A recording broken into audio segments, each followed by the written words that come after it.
اپنے ایمان کے بعد، اپنی نماز کے بعد اور اپنے تقوی پرہیزگاری کے بعد اس کے اوپر فرض ہے، ہر ماں کے اوپر، ہر باپ کے اوپر کہ صبح سے لے کر شام تک اللہ تعالیٰ نے جو بیٹے کی شکل میں نعمت عطا فرمائی ہے، بیٹیوں کی شکل میں جو اللہ تعالیٰ نے رحمت عظمیٰ عطا فرمایا ہے، اس کی قدر کر لیجئے، اس کے ایمان کو بچا لیجئے، اس کی عزت و آبرو کو بچا لیجئے، اس کے بھائی کو بھیجئے کہ وہ کالج میں جائے اور کالج کے دروازہ کو چھوڑ کر آئے، اس کے باپ کو بھیجئے کہ وہ ملازمت میں بعد میں جائے گا، ڈیوٹی پر بعد میں جائے گا، پہلے اسے کوچنگ سینٹر جائے، وقت مقررہ پر لے کر کے آئے، اور بچی کہاں جا رہی ہے، کہاں صبح کر رہی ہے، کہاں شام کر رہی ہے، اس کا دوست لڑکا ہے یا لڑکی ہے، وہ کس کے موٹر سائیکل پر بیٹھ رہی ہے۔ اے میری ماں، اے میری بہنوں، بیٹیوں پر پوری نظر رکھیے، یہ وہ دولت ہے کہ اللہ کی قسم اگر ایک مرتبہ خراش آ گئی اور ایک مرتبہ شگاف پڑ گیا تو 7 نسلیں گزر جائیں گی، مگر خاندان پر جو بدنما داغ آئے گا،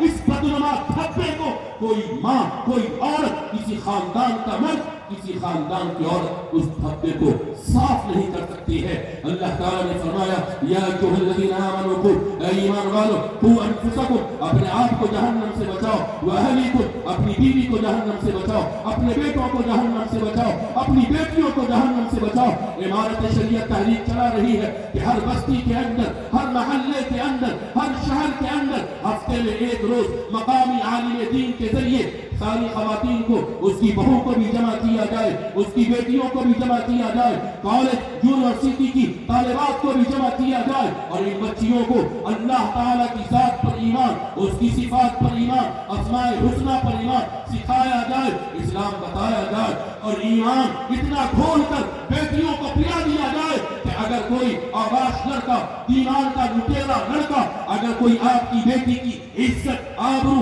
ایمان کا سودا کرنا چاہے تو وہ مسکان بیٹی جو حیدرآباد کی سرزمین پر اور کرناٹکا کی سرزمین پر چند آباش لڑکوں کے بیچ میں نعرہ تکبیر کا نعرہ مستانہ لگایا اور اپنے ایمان کو بچایا، اور پورے ہندوستان کی بیٹیوں کو یہ پیغام دیا کہ تم کسی بھی کالج میں رہو، یونیورسٹی میں رہو، اگر اچکے آواز غیر مسلم گنڈے اگر تمہیں چاروں طرف سے گھیر لے تو ایسی دینی ایمانی تربیت ہو کہ تم ہزاروں کے مجمع میں اپنا ایمان بچا سکو، عزت و آبرو کو بچا سکو۔ اے لوگوں، کیا بتاؤں، اپنے بیٹوں کو، اپنی بیٹیوں کو اگر مرنے سے پہلے ایمان والا نہیں بنایا، مسلمان نہیں بنایا، تو آپ نے دنیا کے اندر آنے کا، اولاد کا حق ادا نہیں کیا،